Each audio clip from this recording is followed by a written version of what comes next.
అమరావతి రాజధాని పనులు శరవేగంగా జరుగుతున్న నేపథ్యంలో ఒక్కసారిగా ఇప్పుడు మంత్రి నారాయణ ఏకంగా వీటికి సంబంధించిన పూర్తి వివరాలు అయితే తెలియజేస్తున్నారు. సార్, ఇప్పటికే రాజధానికి సంబంధించిన రైతులకు సంబంధించిన వ్యవహారాలు కావచ్చు, లేకపోతే ఒక్కొక్కటి సార్ట్అవుట్ చేసుకుంటూ వస్తున్న పరిస్థితి.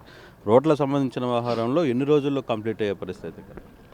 అంటే అమరావతి రాజధాని క్యాపిటల్ సిటీ ఏదైందో దానికి సంబంధించి టెండర్ ప్రాసెసింగ్ స్టార్ట్ అయిందండి. ఒక 22,000 కోట్లకి యాక్చువల్గా అథారిటీ మీటింగ్లో కొంత క్యాబినెట్లో అప్రూవ్ తీసుకున్నాం. మళ్ళీ రేపు మండే కూడా సుమారుగా 20,000 కోట్లకి ప్లస్ టెండర్లకు సంబంధించి రెడీ చేస్తున్నారు. సోమవారం అథారిటీ మీటింగ్ ఉంది. అథారిటీ మీటింగ్లో పెట్టి 19th క్యాబినెట్లో పెట్టి అప్రూవ్ తీసుకొని మేము వెంటనే టెండర్లు స్టార్ట్ చేస్తాం. ఈ వర్క్స్ అన్నీ నెక్స్ట్ మంత్ అన్ని వర్క్ స్టార్ట్ అవుతాయి.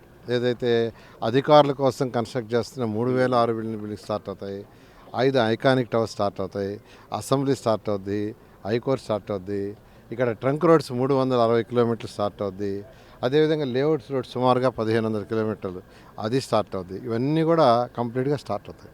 అంటే ఇప్పటికే 3,500 కోట్ల రూపాయలు దాదాపుగా ఫండ్ కేంద్రం నుంచి వస్తుంది, బ్యాంక్స్ నుంచి అనేది నిజంగా పూర్తి స్థాయిలో ఎప్పటికీ రాబోతున్నాయి? ఎప్పటి వరకు మీ ఫోకస్ ఎప్పుడు లోపల కంప్లీట్ చేయాలని ఫోకస్? ఫండ్కి సంబంధించి కేంద్ర ప్రభుత్వం యాక్చువల్గా ఏడీబీ బ్యాంకు, వరల్డ్ బ్యాంక్ ద్వారా 15,000 కోట్లు అరేంజ్ చేస్తుందండి. ఆల్రెడీ ఏడీబీ బ్యాంక్ శాంక్షన్ చేసి కూడా ఇచ్చింది. తర్వాత వరల్డ్ బ్యాంక్ కూడా ఈ మంత్లో వాడు మీటింగ్ ఉంది, బోర్డు మీటింగు, అది అవతానే వస్తుంది. అది అవతానే హట్కో కూడా యాక్చువల్గా ప్రాసెస్ చేస్తున్నాం. అది కూడా ఒక 15,000 కోట్లు యాక్చువల్గా వస్తుంది. బ్యాంక్స్ ద్వారా మరొక 5,000 కోట్లు. సో వీటి ద్వారా యాక్చువల్గా వర్క్స్ అన్ని టేకప్ చేసి అనుకున్న టైంలో 3 సంవత్సరాలు పూర్తి చేయడం జరుగుతుంది. అంటే సుప్రీంకోర్టులో రేపు గురువారం కేసు కూడా రాబోతుంది రైతులకు సంబంధించిన వ్యవహారం. ఎలా ఏం ఎక్స్పెక్ట్ చేయబోతుంది ప్రభుత్వం? సుప్రీంకోర్టుకి యాక్చువల్గా అఫిడవిట్ వేసామండి చాలా క్లారిటీగా. ఈ అమరావతి రాజధాని యొక్క రైతులకి రాబోయే 3 సంవత్సరాల్లో ఈ వర్క్స్ మొత్తం పూర్తి చేసి కంప్లీట్ చేస్తామని అఫిడవిట్ వేసాం. We are wait for that. కానీ బ్యాంక్ కొంతమంది రైతులకి లోన్స్ విషయంలో చాలా హార్డల్స్ ఫేస్ చేస్తున్నారు. మీ దృష్టిలో కూడా అది చాలా ఉంది. ఇప్పటికీ క్లియరెన్స్ అయితే ఇస్తున్నారు, కానీ బ్యాంక్ దగ్గరికి వెళితే వాళ్ళకి లోన్స్ రావట్లేదు అనేది పెద్ద ఎత్తున ఒక చర్చ జరుగుతోంది. మా దృష్టికి ఇంతవరకు ఏం రాలేదండి. ఏదైనా వస్తే ఖచ్చితంగా బ్యాంక్ వాళ్ళతో మాట్లాడి సాల్వ్ చేయడం జరుగుతుంది. సార్, ఓవరాల్గా రోడ్లకు సంబంధించి అసలు అమరావతి నిర్మాణానికి సంబంధించి 3 years టార్గెట్ కూడా నిజంగా 3 yearsలో టార్గెట్ కంప్లీట్ చేసే పరిస్థితి ఉంటుంది?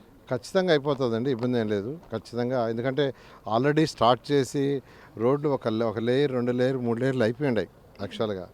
అందువల్ల ఏంటంటే ఖచ్చితంగా 3 సంవత్సరాల అమరావతి క్యాపిటల్ సిటీ ముఖ్యమంత్రి గారు ఇచ్చిన ఆదేశం ప్రకారం కంప్లీట్ చేయడం జరుగుతుంది. సో మొత్తం మీద నారాయణ సంబంధించిన రైతులకు సంబంధించిన ఇష్యూలో కూడా సుప్రీంకోర్టులో చాలా క్లియర్గానే ప్రభుత్వం సార్ నుంచి అప్పుడు దాఖలు చేసిన పరిస్థితి అయితే ఉంది. ఏదైతే ఇప్పుడు నిర్మాణం జరుగుతుందో ఈ రైతులకు సంబంధించి కూడా కావచ్చు, లేకపోతే రోడ్లకు సంబంధించి కూడా చాలా ప్రభుత్వం ఒక సిస్టమేటిక్గానే వెళ్తుంది. 3 సంవత్సరాల్లో ఖచ్చితంగా అమరావతి నిర్మాణానికి సంబంధించిన అన్ని అంశాలు పూర్తయ్యే విధంగా ప్రభుత్వం కృషి చేస్తుంది అని మంత్రి నారాయణ చెప్తున్న పరిస్థితి. మరిన్ని వీడియోస్ కోసం ఛానల్ ని సబ్స్క్రైబ్ చేయండి. లేటెస్ట్ అప్డేట్స్ కోసం వాట్సాప్ ఛానల్ ని ఫాలో అవ్వండి. అండ్ లింక్ డిస్క్రిప్షన్ లో ఉంది.